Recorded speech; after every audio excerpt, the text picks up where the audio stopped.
और आगे बढ़ने से पहले देख लेते हैं आज न्यूज इन फोकस कौन कौन सी खबरें रहेंगी। सबसे पहले आज बात होगी कवर स्टोरी के तहत अमेरिका में कैसा बवाल। अमेरिका में जो यूनिवर्सिटीज में लगातार विरोध प्रदर्शन हो रहे हैं, बड़ी तादाद में एक के बाद एक तमाम यूनिवर्सिटीज विरोध प्रदर्शनों की गवाह बन रही हैं। आखिर क्यों वहां पर विरोध प्रदर्शन हो रहे हैं? साथ ही साथ भारत का एक बयान इन दिनों वायरल हो रहा है और ये बयान है कि अमेरिका को अभिव्यक्ति की आज़ादी और नागरिक सुरक्षा के बीच में न सिर्फ संतुलन बनाना चाहिए, बल्कि जब आप बयान देते हैं तो फिर अपने गिरेबान में भी झांकना चाहिए। भारत की ओर से यह कटाक्ष भरा बयान क्यों आया, इसका भी आगे करेंगे विश्लेषण। साथ ही साथ व्हाट्सएप ने भारत छोड़ने की धमकी क्यों दी है, क्या है वो बवाल जिससे व्हाट्सएप कोर्ट में जाकर कह रहा है कि अगर एन्क्रिप्शन तोड़ने के लिए बार बार कहा गया तो हम भारत छोड़ देंगे, हमारे पास कोई ऑप्शन नहीं रहेगा। आखिर नए आईटी नियमों से क्यों परेशान है व्हाट्सएप, बताएंगे आगे। साथ ही साथ केक में स्वीटनर से क्या वाकई में मौत का डर है? पंजाब में एक दुखद केस सामने आया जहां पर केक खाने के बाद तबीयत बिगड़ने से एक बच्ची की मौत हो गई और उसके परिवार के बाकी लोग काफ़ी बीमार पड़ गए। तो क्या इसका केक से या उसमें स्वीटनेस से कोई कनेक्शन है, इसका भी आगे हम करेंगे विश्लेषण और पूरी कवर करेंगे इस स्टोरी को भी। साथ ही साथ आज फ्राइडे है तो हफ्ते भर टेक की दुनिया में क्या क्या हुआ लेकर आएंगे आपको इस हफ्ते का टेक टॉप 10। टेक जगत की सारी बड़ी खबरों का एक्शन आपको यहां दिखेगा। तो ये है आज की news in focus.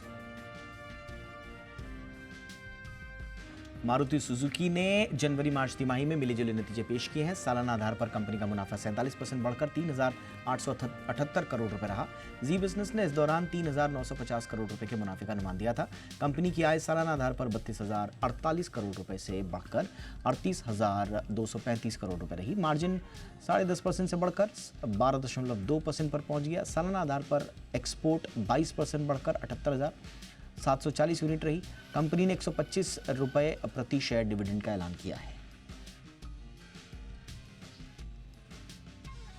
IT company HCL take ने चौथी तिमाही के नतीजों का ऐलान कर दिया है। इस दौरान कंपनी का कंसोलिडेटेड मुनाफा तिमाही आधार पर 4,350 करोड़ रुपए से घटकर 3,986 करोड़ रुपए रहा। तिमाही आधार पर कंपनी की कंसोलिडेटेड आय 28,446 करोड़ रुपए से बढ़कर 28,499 करोड़ रुपए रही। तिमाही आधार पर कंपनी का मार्जिन 19.8% से घटकर 17.6% रहा। कंपनी ने 18 रुपए प्रति शेयर डिविडेंड का ऐलान भी किया है। कंपनी ने मौजूदा वित्त वर्ष में कांस्टेंट करेंसी रेवेन्यू ग्रोथ 3 से 5% रहने की संभावना जताई है। बजाज फिनसर्व ने आज जनवरी मार्च तिमाही के नतीजों का ऐलान कर दिया। सालाना आधार पर कंपनी का कंसोलिडेटेड मुनाफा 20% बढ़कर 2,119 करोड़ रुपए रहा। सालाना आधार पर कंपनी की कंसोलिडेटेड आय 23,625 करोड़ रुपए से बढ़कर 32,041 हजार रही और बजाज अलायंस का ग्रॉस प्रीमियम 3,766 करोड़ रुपए से बढ़कर 4,962 करोड़ रुपए रहा। कंपनी ने 1 रुपए प्रति शेयर डिविडेंड का ऐलान किया। फूड डिलीवरी कंपनी स्विगी अब आईपीओ लाने की तैयारी में है। रिपोर्ट के मुताबिक आने वाले 2 से 3 दिनों में आईपीओ के लिए सेबी के पास पेपर दाखिल हो जाएंगे। स्विगी कॉन्फिडेंशियल रूट के जरिए अपना पेपर दाखिल करेगी। कॉन्फिडेंशियल रूट का मतलब है कि जब कोई कंपनी इसके जरिए पेपर फाइल करती है तो कारोबार के बारे में डिटेल्स जनता के लिए जारी नहीं होते हैं। आईपीओ को कल ही स्विगी के शेयर धारकों से मंजूरी मिली थी। स्विगी दूसरी नए ज़माने की कंपनी यानी कि न्यू एज कंपनी है जो कॉन्फिडेंशियल रूट के ज़रिए दस्तावेज दाखिल करने जा रही है। इससे पहले ओयो पिछले साल ऐसा करने वाला बड़ा प्रमुख स्टार्टअप था।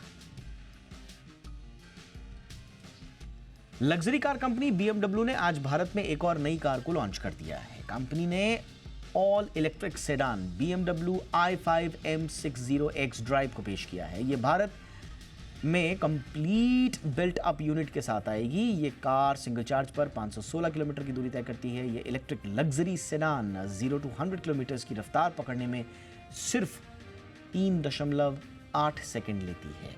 इसकी टॉप स्पीड 230 किलोमीटर प्रति घंटा है। इस कार की शुरुआती कीमत 1,19,00,000 रुपए है। कार में cruise control, parking assistance, crash sensor समेत कई फीचर्स दिए हुए हैं।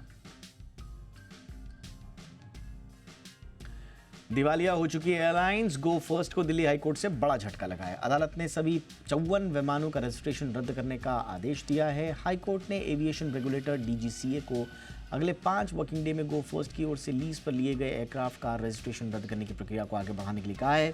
हाईकोर्ट में गो फर्स्ट के एयरक्राफ्ट लेसर्स ने याचिका दाखिल की थी कि उनके विमानों के रजिस्ट्रेशन को रद्द कर दिया जाए।